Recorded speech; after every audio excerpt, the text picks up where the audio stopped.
in the misty highlands of where the mountains breathe ancient secrets and the rivers sing songs older than memory, there lived a woman named Mai Chisango. The villagers spoke her name in hushed tones, a mix of fear and reverence. They called her muroyi,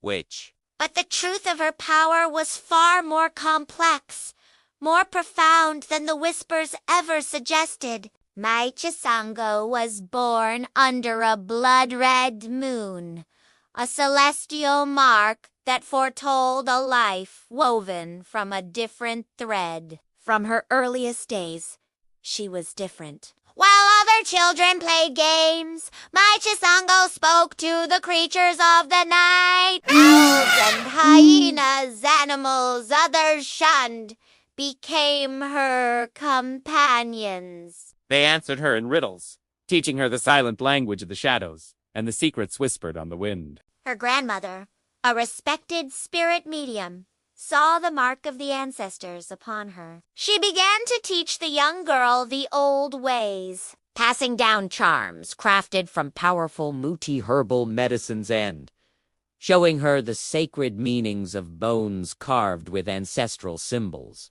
Mai Chisango learned to read the patterns in the stars and to listen to the earth's heartbeat. As she grew into a woman, so did her powers. She could summon rain not with spells, but by singing to the clouds, her voice a melody that reminded them of their purpose. But this gift came with a condition.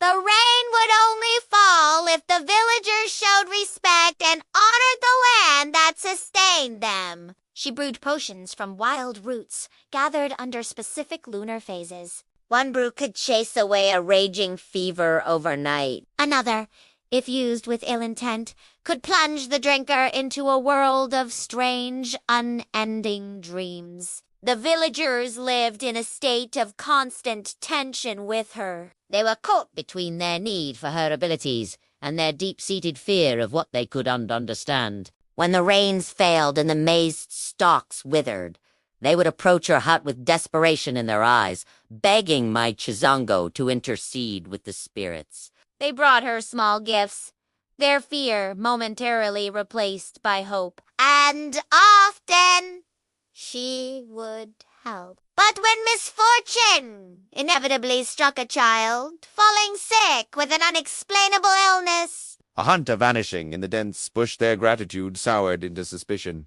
Their whispers would grow louder, accusing her of dark sorcery, blaming her for their suffering. One year, a terrible drought seized Nyanga. The sun beat down relentlessly, cracking the earth until it looked like a broken pot. The rivers shrank to muddy trickles, and the crops turned to dust. The cattle grew thin, their ribs showing through their hides. Panic began to fester in the village. The chief, a man whose authority was being challenged by the crisis, finally confronted Mai Chisango. He stood before her, surrounded by his advisors, and demanded she prove her loyalty. "Bring us rain," he commanded, his voice heavy with threat. "Show us you are with us, not against us." Mai Chisango looked at him, her eyes as deep and ancient as the mountains themselves.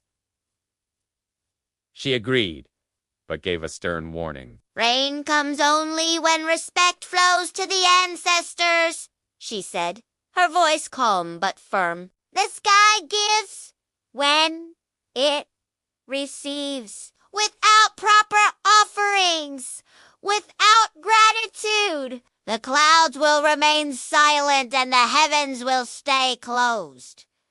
But the villagers were too consumed by their fear and anger to listen. Their hearts were as dry and barren as their fields. They offered nothing but suspicion. They watched her with narrowed eyes as she prepared her ritual. She went to the highest point of the valley, a place where the wind always spoke. She lit sacred herbs, their smoke curling towards the sky like a prayer. And then she sang. She sang of the thirsty earth, of the wilting plants, of the people's need.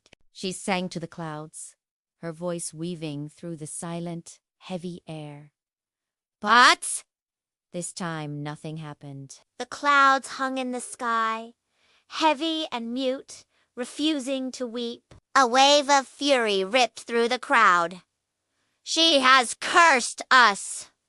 someone screamed. The cry was taken up by others, their fear transforming into a blind rage. They saw her failure not as a consequence of their own disrespect, but as a malicious act. They brandished sticks and stones, their faces twisted with hatred, chanting her name as a curse.